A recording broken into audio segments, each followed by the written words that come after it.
Bubba, start cleaning those tires up. Don't drain this time. Remember, they fan out down there, so protect that bottom. Little Sunday drive. All right, boss man. Face car's off. Be ready. All right, bud, be ready. Gas that bitch up. Ready. Green flag. Green.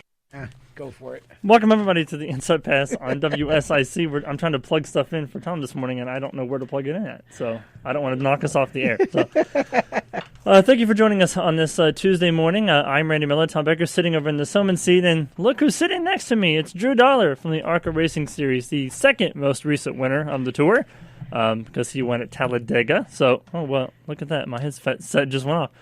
So we'll talk to him about what is going on. We'll talk to him about his win at Talladega, his 8th place finish at Pocono, and we'll get you set up for the next race on the Arca Series schedule, which is one of my favorite racetracks, which is IRP, ORP, LORP, whatever you want to call it. It's Indianapolis Raceway Park is what I have always called it. Yes. But we'll talk to him about that as well.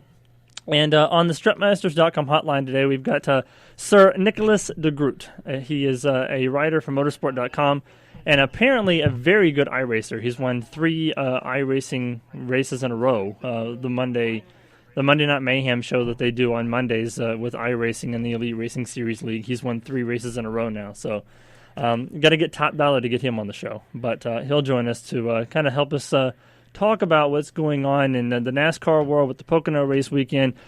Indy's going to be back in action this weekend in Indy. We've got F1 starting their season this weekend at Austria. So, Tom, by the time we get to next Monday, we'll have plenty of racing back on the schedule again. Yeah, it's great to be going back. It's great to be talking about Indianapolis Motor Speedway because obviously we usually talk about it in May, and that didn't happen this year, so it's great to be talking about it again, at least for the 4th of July, and then we still have the Indy 500 to anticipate coming up in August. So that is true. As you said, lots of racing. Yep, the first time that NASCAR and IndyCar have done a doubleheader at the same racetrack together, so that'll be a historical first this weekend in Indianapolis, so we'll talk about that as well. The top story, I guess, before we head to our first break, NASCAR yesterday deciding that they were going to cancel the NASCAR award ceremony and NASCAR Week in Nashville this year because of the COVID-19 situation, another casualty of this pandemic going on.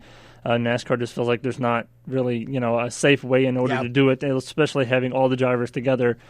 Just not safe enough to do it, so they've canceled the festivities. They are planning to do some sort of an awards ceremony of some kind. It just won't be in Nashville, and it won't be the grandest, the grandeur that we're used to seeing for the awards banquet this year. Yeah, I mean, I'm a little surprised that they did that so quickly, honestly, being as it's only June, and the banquet's not till November. I'm a little surprised they pulled the trigger on that so quick, but NASCAR did say they were going to do something at the end of the year, so maybe we'll get some sort of virtual banquet, kind of like what we did for the NFL draft, which honestly could be kind of interesting, although it's kind of different because when you do the draft, of course, other than maybe, the hat and the shirt that they give you the jersey when you get up on stage, it's really just an announcement. And, it's a little different when you're getting trophies or whatever and giving speeches, but I'm sure there's a way to do it, and, I hope that they do, because it would be a shame to not have any real festivities like that at the end of the season. You think maybe they could do it, in February, like right before Speed Weeks, maybe, do you it. Could. Maybe just postpone it until, the beginning of the year, do it before we start the season.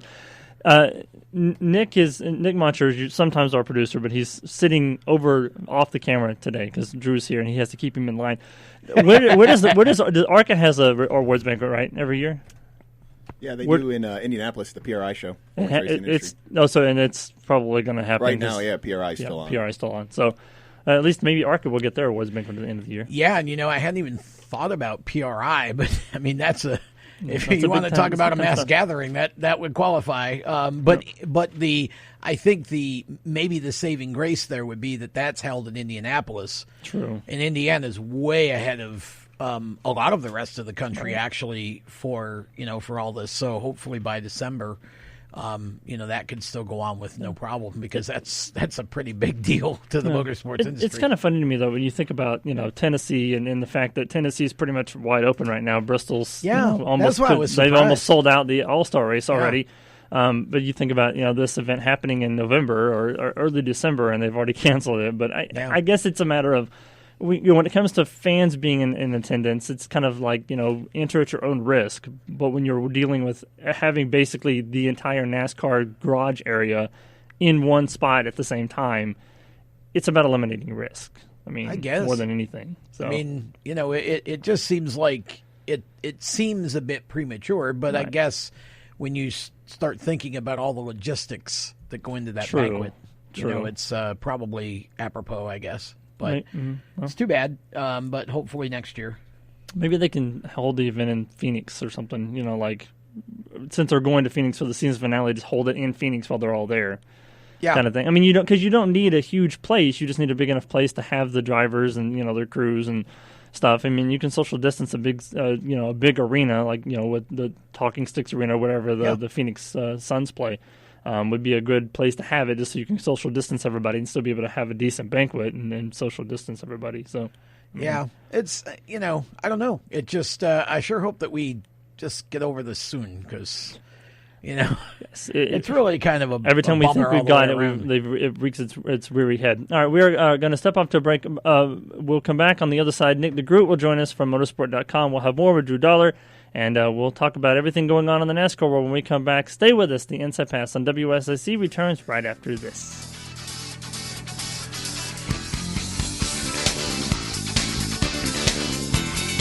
This is News Talk, 105.9 Lake Norman, 100.7 Greater Statesville, WSIC, where North Mac turns first for breaking news and severe weather alerts. It's time to drive forward right now at Lake Norman Chrysler Dodge Jeep Ram, the only Jeep dealer in the Carolinas that guarantees we will beat any new Jeep deal. I-77 exit 28, LakeNormanChrysler.com.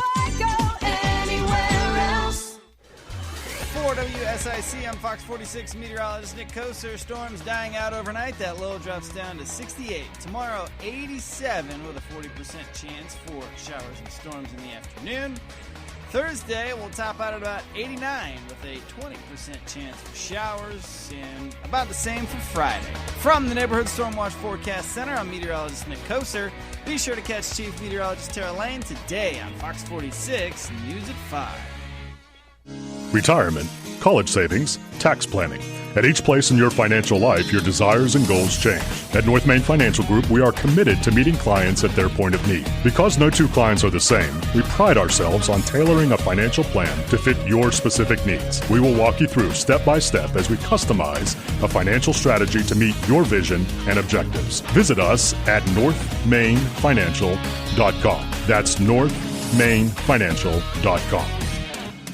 It's already a #1 bestseller, and it's called Blitz. Trump will smash the left and win. By famed author David Horowitz, Blitz makes predictions about President Trump that will shock you. He also warns about radical groups like Antifa. Blitz is at bookstores, or get the free offer and save $28. Just call 800-NEWSMAX or go to blitz411.com. Blitz411.com. Mike Huckabee says if everyone read Blitz, Trump would win. Newsmax says it's the best book for 2020. Call 800-NEWSMAX for the free offer now. Look out, world, we're getting strong. The future's here and we belong. She can STEM, she can do more. Like build a rocket and watch it soar. Clean the oceans and make the world a better place. Oh, she can STEM, so can you. Find a cure, invent something new.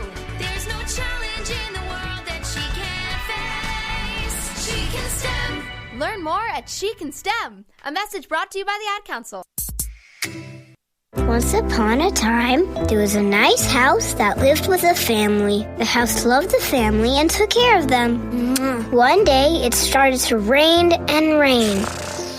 The house wanted to protect the family, but the water got inside and ruined everybody's everythings. The house was so sad, but the family didn't think it could happen. They told the house that they would take better care of her, always. Protect what matters. Learn more about your flood risk at floodsmart.gov/care. I'm Chase Elliott, and you're listening to the Inside Pass.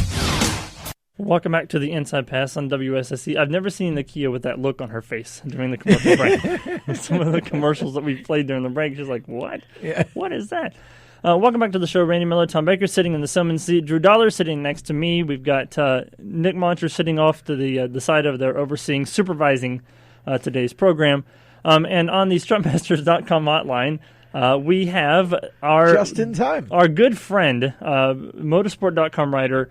He's become quite the amazing iRacer from what I've been able to gather through social media. He's won 3 races in a row now on the Elite Racing League Series. Nick Degroot is our guest this morning. Good morning, Nick. Thank you for taking some time out to join us this morning, and congratulations on your budding iRacing career. Hey guys, yeah, excited to be here.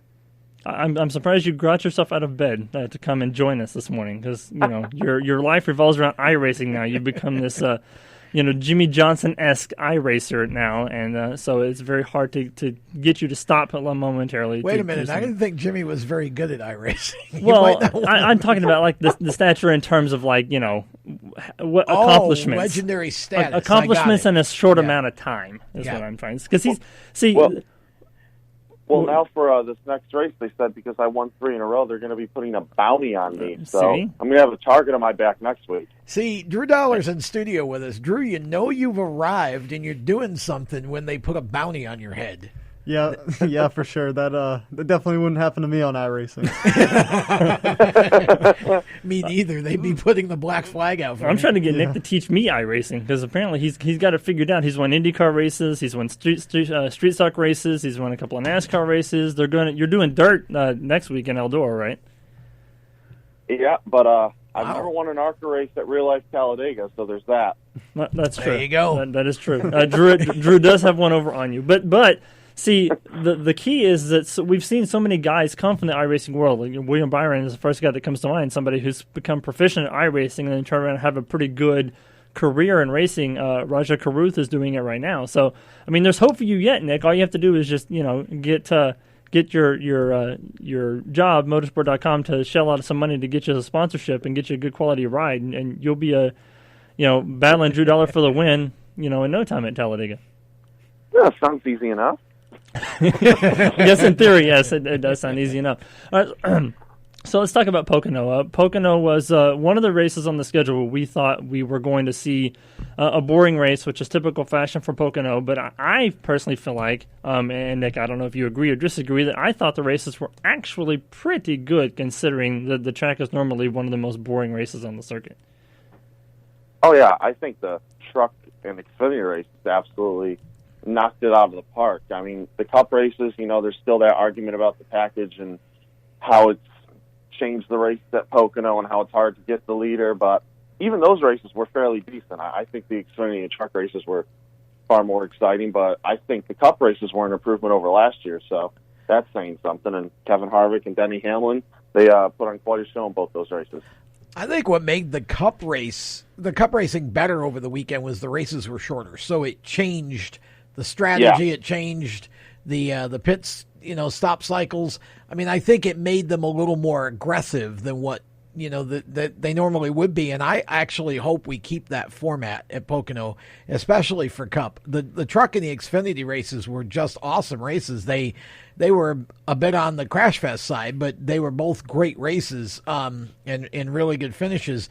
The Cup racing is just never going to be great on the bigger tracks with this package. It is what it is, but I think the fact that it was a shorter race made them both better races, and the fact there were 2 of them, I think, changed the way everybody drove the first race too.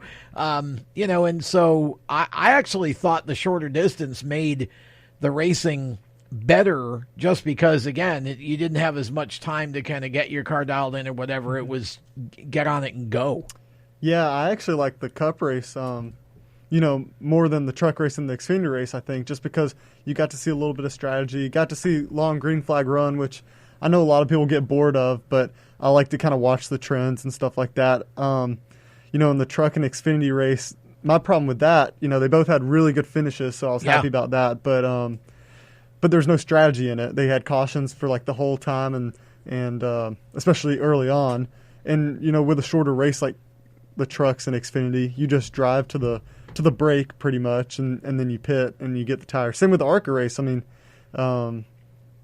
without live pit stops, everyone just pits twice and calls it a day. So that takes a little bit out of it, a little bit of the strategy, which is fun. Definitely for the crew chiefs, it takes a little bit of fun out of it for them. But yeah, I mean, the finishes were good all weekend, but I think the Cup race, I really enjoyed watching the green flag pit stops there at the end, and it was interesting to see Denny get away with one like that. Yeah, trucks had 48.1% of their race ran under caution. So Yeah. that shows you almost half of the race. I didn't see that. Almost That's half of the almost race was under caution. Yeah. That was my in the problem Truck with that Series race. I would have liked to see them run some green laps and see how it ended up. Yeah, that's true. It's funny because people complain when there aren't enough cautions, and we complain when there are too many cautions. It's like, well, you I can't think win. without practice and qualifying, you're kind of those guys are kind of at a disadvantage because a lot of at least That's in the true. Truck Series, a lot Yep. of those guys haven't even ran on the Pocono track before, and even guys like Rafael Lazard, getting into the grass and then pretty much taking himself out of contention, but. I think that's one of the good things about having no practice and no qualifying. And Drew, maybe you can, with Arca, I think it puts a new spin on things because you don't have the time to go out there and run those laps and get used to the track and get used to it. You have to basically do it on iRacing if you're going to do it. But it takes away that whole, running 50, 60, 70 laps of practice and then qualifying and then another final practice and getting used to the track. You just go out there cold. And sometimes, especially if the setup isn't right off the truck, I mean, you're in for, the first 15, 20 laps of just trying to fill the car and make sure you don't wreck it until you get that first stop and be able to make the adjustments. Yeah, luckily for me, I feel like I have a little bit of advantage over the majority of the field because Venturini, they have a lot of notes and they always bring fast Camrys, but so that definitely gives you an advantage. The disadvantage for me is every single track we're going to this year, I've pretty much never seen before, other than Kansas coming up and maybe one or two others. Had you seen Talladega before? No, I hadn't seen that. For those of you watching on our video, there's a checkered flag behind Randy's left shoulder, right there on the video. There. So I have to say, that's Drew's. If you're going to prepare for a track on iRacing, Daytona and Talladega are the closest to real life for sure. The drafting's pretty good on that, but other than that, I mean, Daytona and Talladega, you're just wide open, so that doesn't matter if you've really been there before. But Pocono is definitely a little bit different, especially when you only get 5 to 8 laps of practice. So that was tough for me getting up to speed, but once we got in the race, I felt all right. Going back to the Pocono, the NASCAR race on Sunday, I don't believe it's been a long time since I can remember a race having to be ran as fast as possible to get it in before dark.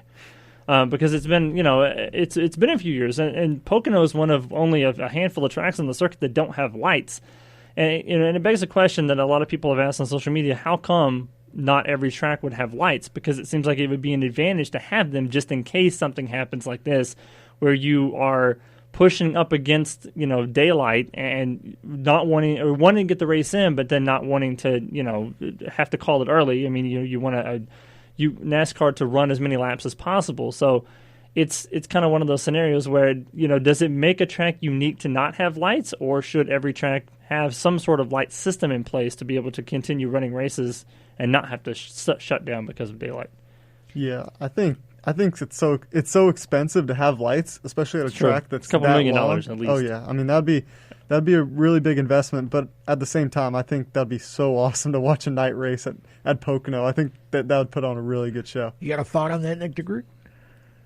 I think if you run a night race at Pocono, there's going to be a lot of deer running across the track. That's true. That is true. And in the mountains, you'd have to have a lot more lights because there's nothing around Pocono, so at dark it would be pitch black and darkness. So that's a good point. You'd have to have way more lights there. So, Nick, what stands out to you in terms of performances or things that you've seen this weekend that you enjoy? I know we talked about the doubleheader in NASCAR. In this season of trying to do whatever you can to experiment with the schedule, maybe going into 2021, obviously the doubleheaders are working, or we thought that they worked for Pocono. In terms of performances on track, what stands out to you from all the race weekend of people that did good, or some people that probably need to rethink things when they go into Indy this weekend? Yeah, well, first of all, I love the idea of a doubleheader. I think it worked great at Pocono. I think it'll work even better at some other tracks. I hope they do that again in the future.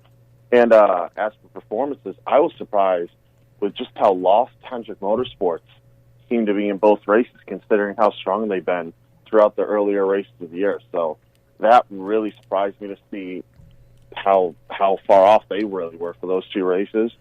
But I know he had a rough race Sunday, but how about Michael McDowell getting an 8th place finish, top 10 on Saturday, and Christopher Bell getting his first top 5? Those are two other performances that really stood out to me. See, that's one of the things I actually liked about the Xfinity race, but also the Cup races, is you had a lot of little teams, smaller teams that were able to cash in big. I mean, yeah, the Xfinity race was caution-filled, but, you had a lot of guys who normally don't get a very big paycheck. They got the finishes, and they got that paycheck, and they need it. And, yeah, Michael McDowell ran good all weekend long. And there were several others, too. It was good to see Cole Custer run up front on Sunday finally and spend some time up there. I mean, there I thought were some really outstanding performances from the weekend across all the divisions that, that we normally don't necessarily see. And, that's always fun. I think it was a different kind of Pocono. I'm never a big fan of Pocono, to be honest. I don't think the racing is really ever that good there, especially in the Cup Series. But I think the shorter races and the doubleheader format made it different and made it more interesting, Nick. Yeah, absolutely. I think cutting off 100 miles there was a big difference. I wouldn't mind if they made those races a little shorter, if they were 250 and 300 miles. I just agree. think the shorter the race, the more urgency there is, and less of a chance that it gets into this rhythm where it's just everybody kind of surviving and getting to the end. Yeah, that's very true. And Nick mentioned, Hendrick Motorsports struggling on basically the entire weekend. I don't know if it's just Hendrick thing, if it's a Chevrolet thing, because really the only Chevrolet that had any kind of good success was Kurt Busch, and he just led the first, 10, 15 laps of the race, and that was pretty much it. So a brief appearance by Matt Kenseth up in the top 7 or 8. True. But that's it. Yeah, That's true. the Ganassi kind of had it, but it didn't sustain. Yeah, but I think that's only because of where they started, not necessarily. I mean, Well, that could be too. It wasn't a Chevrolet, blowing through the field to get to the front. It was because they started That's up a good front point. and kind of faded toward the end. So the Hendrick guys never really were a factor the whole race long. Drew, anything standing out to you? I mean, I know you were there for the Arca race, and obviously the flag behind us stands out to you. But other than that, what stands out to you in terms of the race weekend in Pocono? Yeah, I mean, overall, I think it was fun to watch just because it was so many races packed in. You had something to watch all day Sunday. Unfortunately, we didn't get to see the truck race on Saturday, but that ended up being a good race Sunday morning. But, yeah, I mean, same that I said earlier. I just wish that we got to see some more pit strategy play into it. I think the Cup race was really good on that side. But, yeah, the Arca, Xfinity, and truck race were kind of there wasn't much you could do other than pit a lap or two early to get some track position. Yeah, that's true. We are going to step off to break. When we come back, we'll talk more about NASCAR's Pocono race weekend. We'll look ahead to Indy with the doubleheader with IndyCar and NASCAR. And F1 is starting this weekend as well. We'll talk about that when we come back with Nick Degroot, Drew Dollar, and the rest of the crew here on the Inside Pass. We'll be back with more right after this.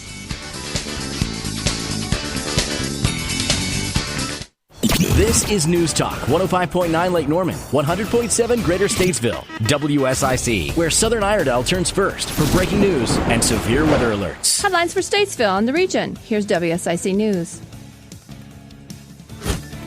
You've tuned in to hear local news, and so have a lot of other people. Your business could be advertising right here.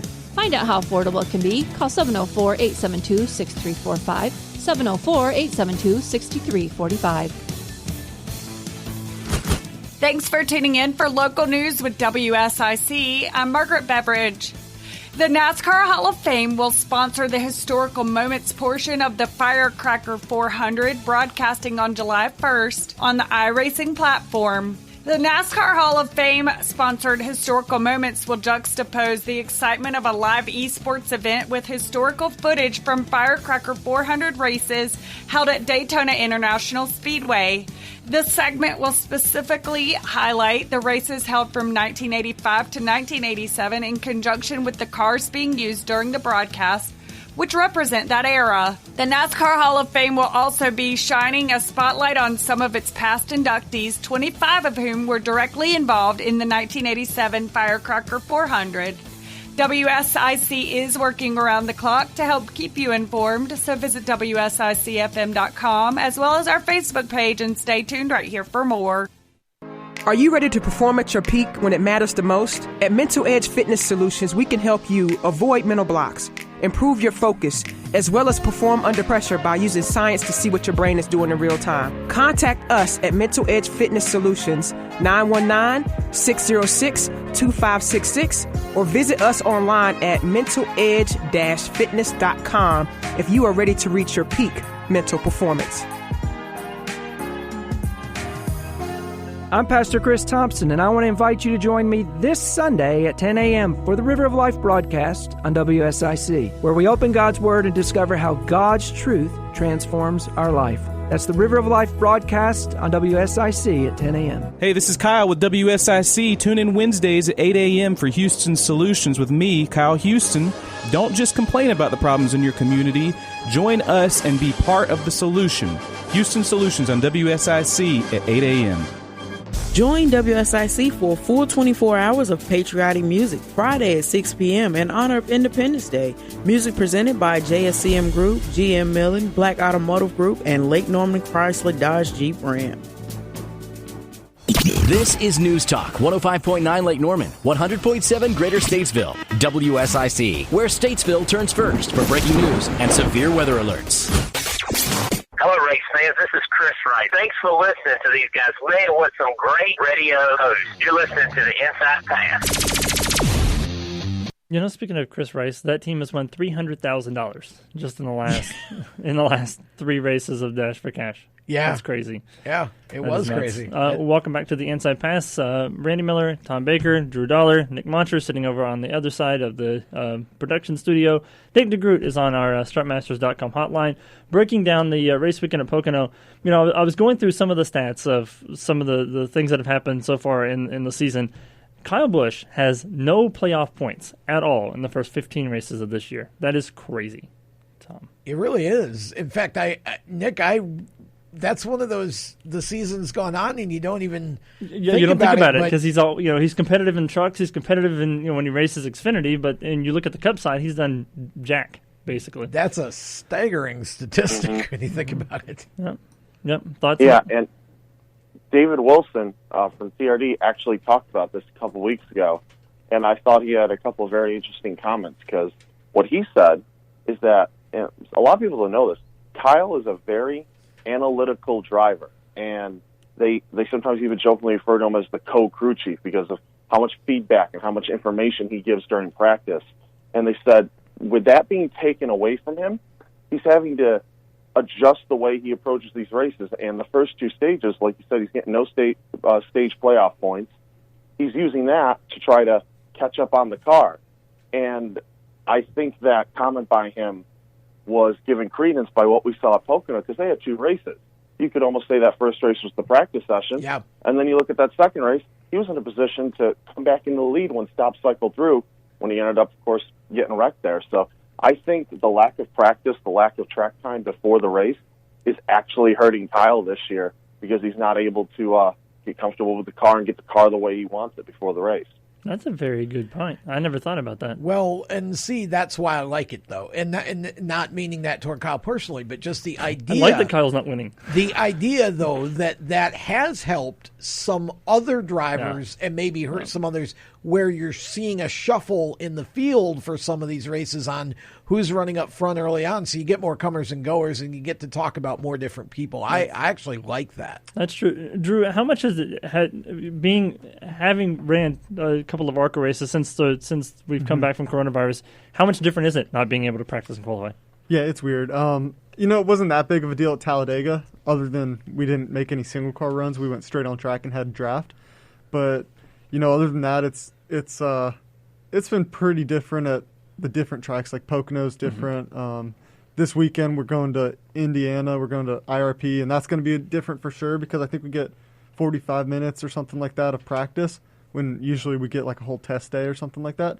As well as Pocono, we were supposed to have a whole test day before that race. So a lot of things are different on that, especially the tracks where it's you really can get the car dialed in and the driver does matter more as opposed to a Talladega. So it's definitely different. And for me, I wish we had some practice to get it changed up and me personally get dialed in. But yeah, it's different. Luckily, these races are pretty long.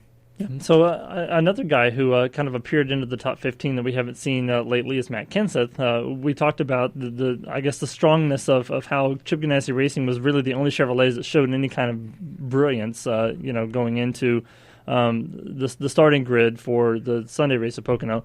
But Nick, a lot of people are wondering, if Matt Kenseth is going to continue to stay with Chip Ganassi beyond 2020. He's only really signed through the end of the year, and he stated when he came back that he was only interested in staying there if he was being competitive. And what we've seen so far, he's not as competitive as I'm sure he would want to be. But I don't know if that's necessarily him or the team as a whole, because even Kurt Busch isn't performing the way he was before we shut down before the coronavirus pandemic.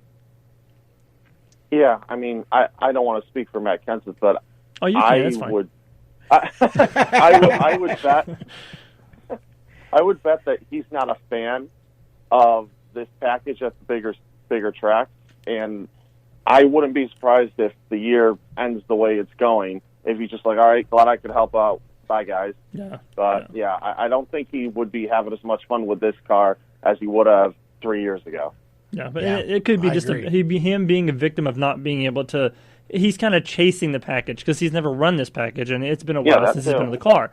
It's kind of the same thing with Jimmy Johnson, and not that Jimmy's not competitive, but I think Jimmy's deciding, this is going to get harder as I get older, and I'm not going to be able to be as quick-witted and smart as be able to figure out this car. The older I get, so I want to get out now while they say go out while you're on top, but I mean, it's been almost 2.5 years since he's won a race now, but. I think when you get to the age where those guys are, it gets more and more difficult to be able to tell the crew what you want because you yourself are unsure how to fix the car and make the car more competitive and faster because so much technology and so much, new stuff has gone into the cars since they last raced those cars. It's a lot harder to show your crew what you want to make those cars more competitive on the racetrack. What worked for the first 15 years of your career suddenly doesn't work anymore. It's true. Well, and I think that's part of it with Matt as well, and probably Jimmy. You got two parts of that. The fun factor, number one, are they really having fun? Right. It's hard to have fun when you're running 15. Right. And number two, obviously, they're both at the point in their career where, let's face it, it's the twilight. They're not. Mm-hmm. It's not that neither of them can still drive competitively and win, but you kind of decide, okay, I've had enough. And I don't think Matt ever. I think Matt was always this year and done. I don't believe you see him come back next year. And that's why I said when we talked about Matt coming back after the announcement was made, I didn't expect anything great from him, not because I don't have faith in him as a driver, but because he'd never driven this package and it's just so much different than what he's, been used to. And, he definitely improved the 6 car when he was driving it, but it still was that kind of a deal. So, and that wasn't even exactly the package that he's driving now in the 42. Right. So, I think it's interesting. While you mentioned Jimmy Johnson, can we quickly talk about the big announcement referencing Jimmy practicing an IndyCar at Indianapolis for Chip Ganassi next week? I mean, that's talk about tying the two things together. That's pretty amazing. Yeah. It's Nick. I think the only bigger announcement is going to come when we get the announcement that you are going to test an IndyCar for Chip Ganassi Racing at Indianapolis after that virtual Indy 500 If you win. never make it out of turn 1, though, does that count as a test? I'm just asking for a friend. Guys, can I reset the car? What button resets it? Yeah, exactly. Yeah. It's like, the camera pans in on Nick, and he's like, punching his finger on the steering wheel button, trying to get it to reset, and nothing's happening. And he's like, what do I do now? I don't understand. But that's really an interesting scenario for Jimmy. I mean, and it's like I talked about on Lead Lap last night. You talk about two heavyweights. Mm-hmm. You got, with Dixon and Jimmy Johnson in the same garage stall, and Jimmy in the car and Dixie probably mentoring him. I mean, that's pretty doggone amazing right there. And if they ever get together in a race setting, that's, I don't care how you slice it, that's two of the greatest of their eras in two different disciplines of the sport coming together. And If that ever happens, that would be unbelievable. It's like an Andretti Foyt type situation almost. So yeah, it really would be. It'd be interesting to see how that happens. Speaking of IndyCars, this weekend is the first ever doubleheader between the IndyCar guys running and the Cup guys running the Brickyard 400. IndyCar will run the Grand Prix of Indy, which is on the road course race, the same track the Xfinity cars will run on Saturday. Nick, I know for all of us as fans of the sport of any motorsports entity, it's a great thing to see these guys come together and try to work out some doubleheaders, because I think when we finally get fans back in the stands, probably in 2021, I think this is going to be a huge talking point between NASCAR and IndyCar to get these guys to run a couple of doubleheaders at tracks where ticket sales have been light, to get more people in the stands and get people excited about cross-promoting sports, because I think even with Jimmy, testing an IndyCar, it leads us to believe that he'll probably run some IndyCar races probably in 2021. And I think that'll get a lot of NASCAR fans, excited and turn to IndyCar, and in turn, get some of the IndyCar guys to come in and look at NASCAR as a whole, to see if maybe we can get some guys, maybe doing some cross racing at some point in time in the near future. Yeah, I'm very excited to see this. I wanted to see a Cup IndyCar doubleheader for the longest time. Me too. And I never liked how they kind of acted like it was kind of like I'm better than you almost. Yeah. How they didn't want to work together at all. But you guys can help each other. There's a lot of crossover with your fan bases, and when there's not a crossover, you could help boost each other, like you said, if you go on a race weekend with each other. And I'm very excited to have Indy at Indy this weekend. The only thing that I think would make it better is if we had Cup cars on the road course too. But I don't know. We'll see how the Xfinity series goes. I'm not huge on the Indy road course. I don't think it's one of the best road courses, but I do like the idea of mixing it up a little bit. And frankly, the Brickyard hasn't been a great race for a while. I'd be happier if they took the whole NASCAR bunch and went straight to LOR. But that to me is where it ought to be. But if you're going to be at the Brickyard at Indy, I think it is an interesting idea to kind of mix it up. And I'm not one of these people that thinks that the Brickyard 400 always has to be an oval track race. I mean, if you decide you want to run them on the road course, run them on the road course. I don't think at this point it's any different. In fact, if it's a better race, then I think that's what you should do. Now, it'll be interesting in 22, guys, when we get the new car out, because that now is an entirely different, it's more of a sports car kind of, aspect there. So that might be a time when you start seeing a little more, and I hope it's never a lot more, but a little more road course racing in Cup. I think that would be kind of interesting.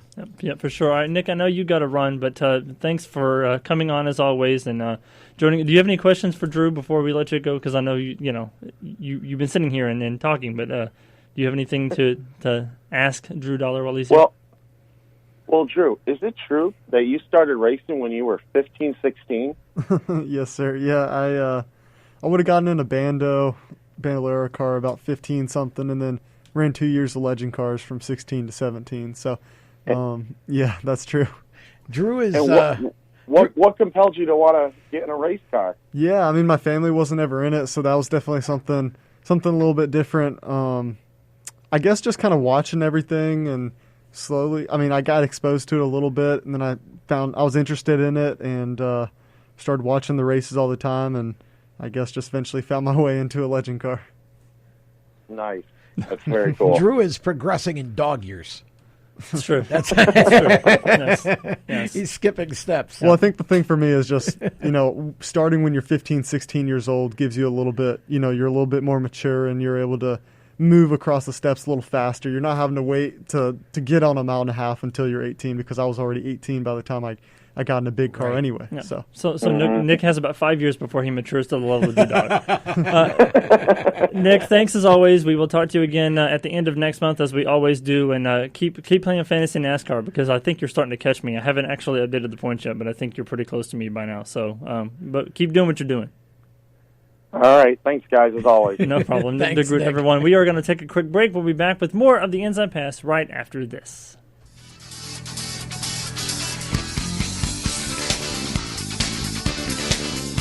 This is News Talk 105.9 Lake Norman, 100.7 Greater Statesville, WSIC, where Mooresville turns first for breaking news and severe weather alerts. These are tough times for everyone, so dealing with your timeshare may not be your biggest concern. But when this passes, do you still want a lifetime of payments, fees, and commitments for a timeshare you were misled into buying? Hi, I'm Chuck McDowell, CEO and founder of Wesley Financial Group. 10 years ago, I started the timeshare cancellation industry by exposing the ugly truth about timeshares and giving folks the straight facts. I've been fighting the timeshare giants ever since, so no one knows this industry better than me and my team. Today, we have over 200 employees and have saved our clients an average of $65,000 in lifetime payments. Imagine putting those timeshare dollars back in your pocket. Give my office a call today. I guarantee if we take you as a client, we will cancel your timeshare contract or you'll pay nothing. Call Wesley Financial now for your free information kit.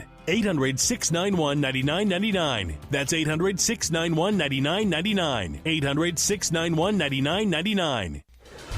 For WSIC, I'm Fox 46 meteorologist Nick Koser. Storms dying out overnight. That low drops down to 68. Tomorrow, 87 with a 40% chance for showers and storms in the afternoon. Thursday, we'll top out at about 89 with a 20% chance for showers and about the same for Friday. From the Neighborhood Storm Watch Forecast Center, I'm meteorologist Nick Koser. Be sure to catch Chief Meteorologist Tara Lane today on Fox 46 News at 5. Hey, radio family, it's Margaret Beveridge from the WSIC News Desk. A number of North Carolina Division of Motor Vehicles fees will increase effective July 1st. As mandated by state law, the DMV is required to adjust fees and rates every 4 years based on the percentage change in the annual consumer price index during the past 4 years. The increase will be 7.86% for about 90 license and registration related fees. For more, visit WSICFM.com.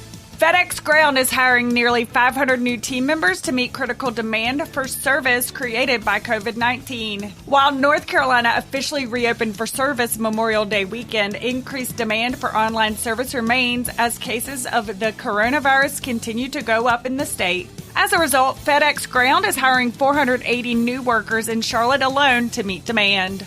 Stay tuned to WSIC through the day for more. I'm Margaret Beveridge from the News Desk. It's time to drive forward right now at Lake Norman Chrysler Dodge Jeep Ram, the only Jeep dealer in the Carolinas that guarantees we will beat any new Jeep deal. I-77 exit 28, LakeNormanChrysler.com. This is Justin Lofton, and you're listening to the best guys on the radio, the Inside Pass. Welcome back to the Inside Pass here on WSIC. If you missed any of today's show, you can catch it on demand on any of your favorite podcasting websites later on this week. Just search Race Chaser Radio or the Inside Pass on Spotify or SoundCloud or any of those favorite podcast platforms. That's what I was trying to say. It's still early in the morning. Or you can also go to either of the two websites, racechaseronline.com or the Inside Pass Live, or I guess it's Inside Live. InsidePassLive.com. I don't even know my own website. To get slow down, Randy. To get it on demand there as well. There's a calendar of events for the month of July, which kicks off next week with Noah Gregson. So, that should be fun. Yeah, we've got Matt DiBenedetto the week after that. And then the 21st is one of the interviews I'm excited about. Jay Gers, who wrote the autobiography, The Racer, about the life of John Andretti. We'll spend a whole hour talking to him about the book and telling some stories about John Andretti's life. Very excited about that interview for sure. Back on the Inside Pass, Randy Miller, Tom Baker, Drew Dollar, Nick Moncher joining us in studio. Nick was just on the phone, and I just texted him and wished him good luck on his race on Monday night with the bounty on the line. So we talked about IndyCar, we talked about NASCAR. F1 also is going to begin their season this weekend in Austria. I think they have a doubleheader race, if I'm not mistaken, this weekend and next weekend in Austria. They're kind of doing their schedule based on region, so they're doing all of like Europe and then all of Asia, and kind of doing it that way to kind of limit travel in the F1 series. And again, they only have so many courses they can run. That's true. They only, because of the COVID, they only have so many courses they can run. Yep. So, looking ahead to this weekend, we've got all of the NASCAR, all of the major motorsports back in contention. F1 kicking up their season. Tom, what are we looking for this weekend at F1? I would more of the same. Probably. I would say. I mean, I haven't. I don't see any reason why it shouldn't be more of the same, right? I mean, Lewis Hamilton didn't forget how to drive, right? You know, in this layoff, I just again, it'll be different for them, just like it's different for you know, for NASCAR and for even for the short tracks. But I don't think Mercedes is going to be any more challenged than normal. Right. I do think Red Bull is going to be a tough group this year. You know, but I think it's Lewis Hamilton again until he leaves Mercedes or something significantly happens to Mercedes. You're going to have to show me that someone else is going to take that away from Lewis Hamilton in the big picture. Obviously, there'll be different race winners, but yeah, for sure. All right, well, let's talk to Drew Dollar since he's sitting here in the studio with us, and the checker flag behind us indicates he's won a race in the last few weeks. That's the flag from Talladega, his win a couple of weeks ago. So Drew won Talladega. He goes to Pocono. He finishes 8th. He's now 2nd in points behind his teammate Michael Self. So talk to us about the last couple of weeks of racing for you. Yeah, it's been nice to get back on track finally. We were sitting in Talladega, just sitting on the back of the hauler, and I'm looking at the race car, and with the racetrack in the background, I'm just smiling. It's like a kid in a candy store. It's so exciting that we finally get an Arca car back at the track. I had run a late model race before that, Cars Tour at Hickory, and that was a lot of fun, but it was cool to finally see that 15 back at the track with Venturini. So, can you believe, I mean, we talked earlier about your quick progression, and, you know, we poked sport at you for it, but I mean, you've earned it. You've driven and earned the results to get where you are. Can you believe, I mean, you won Talladega. Yeah, that's definitely, yeah, that's really cool for sure.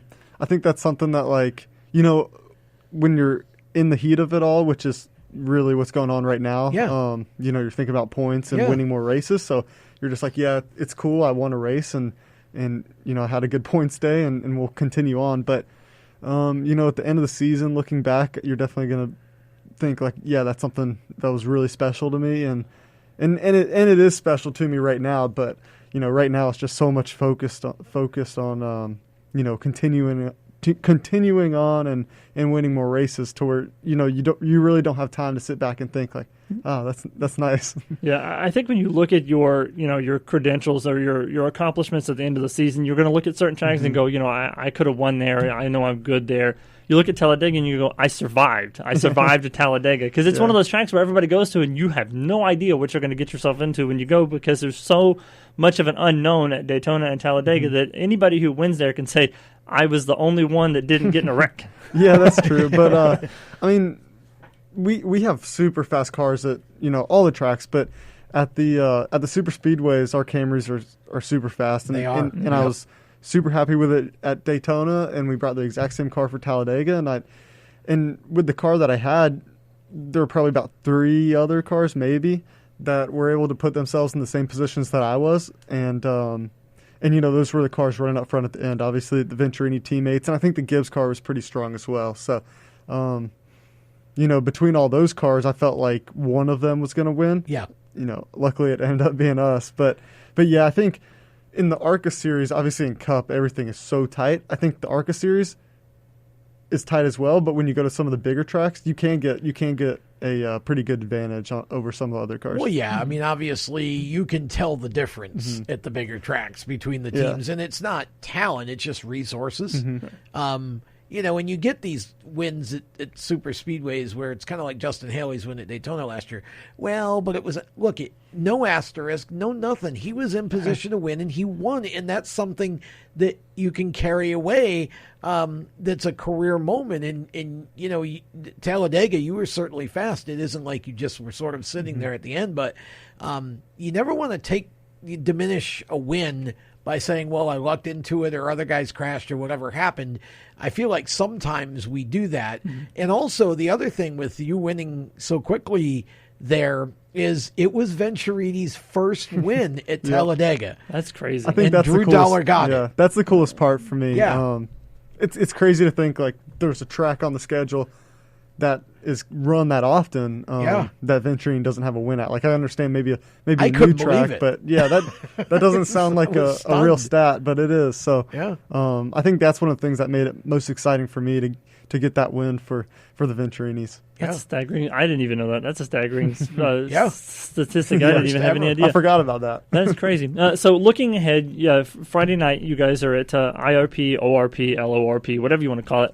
It's one of my favorite tracks ever. I don't know why the trucks and Xfinity stopped going there, because I felt like that was the best race probably on the circuit all season long. It's a short, tight track. If you guys ever, those of you who have been alive for a long time probably remember, it was the Thursday Night Thunder, the USAC midgets, when they ran that. That was my Thursday night thing, every Thursday night, watching USAC racing with Bob Jenkins and everybody on there. It was great stuff. Jeff Gordon, that's where he pretty much made his name known, is racing that track. So going to that track, it's a great track, a short track. You guys get to do the short track racing thing that you guys are used to doing, or probably it's kind of going from like one extreme to the other, because you go from like a 2.8 mile Talladega track to a 2.5 mile Pocono to less than a mile track at Lucas Oil Raceway. So what are you looking forward to this weekend? Besides winning, obviously. You need another flag to put next to that. Definitely, I definitely do. But getting back on a short track, definitely excited for that. I think it's something where you're going to feel, for me, more comfortable. I haven't really been on the big tracks that much, so doing those is a little bit different. And once you get up to speed on those, I feel fine and comfortable with that. And I'm looking forward to some of the mile and a halves this year because of how happy I was with the handling at Pocono. But I think it'll be nice just to get back to a short track and just run hard. You can push it a little bit past the limit and get away with it. On a big track, you push it past the limit and you're tapping the wall or you're spinning out. So, and if you spin out on one of those tracks, it's usually pretty big. So, it'll definitely be fun to get up to Indiana and get that race going. 200 laps, something like that. So, long race, and I'm ready to just get in and grind. Yeah, so we were talking before the show about how hot it was down in Talladega, and you mentioned it being probably the hottest race that you've ran, in quite some time. Forecast for this weekend in Indianapolis, it's going to be hot.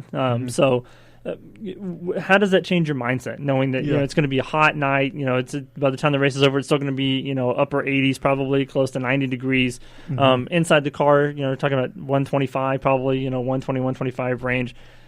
Talk a little bit about how that helps, hurts, and what you do to prepare, because you guys have a huge regimen that you have to go through in order to make sure you're hydrated enough and stuff like that, so you don't get too hot in the car.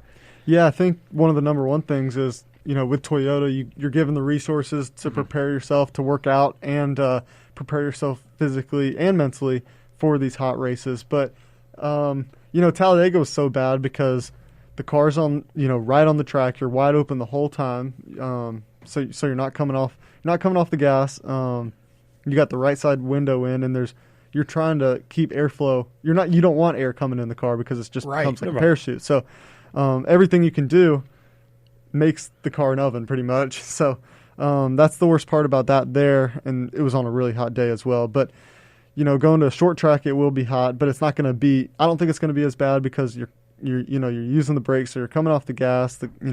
You get some air under the car, and then you also don't have a right side window, and that helps a lot. Yeah, that's very true. So I know before the season started, you had this list, these tracks that you were going to run at, but then of course coronavirus, and now no one even knows what the ARCA schedule is. I've noticed that they've kind of been adding races here and there. Do you know what you're going to do for the rest of the year and what tracks you're going to run and that kind of thing? I think the only ones we really have on the schedule is this one this weekend, and then that's at IRP, and then we've got Kentucky coming up, which I'm really excited for Kentucky. I think that's a nice surprise. That was one of the ones I wish we would have ran, and now I'm going to do that. I wish we'd go to Atlanta as well, but I'm glad we're going to Kentucky, and then I'm not sure what we have after that, but hopefully we keep running. Nick, do you have any idea what the schedule looks like after that?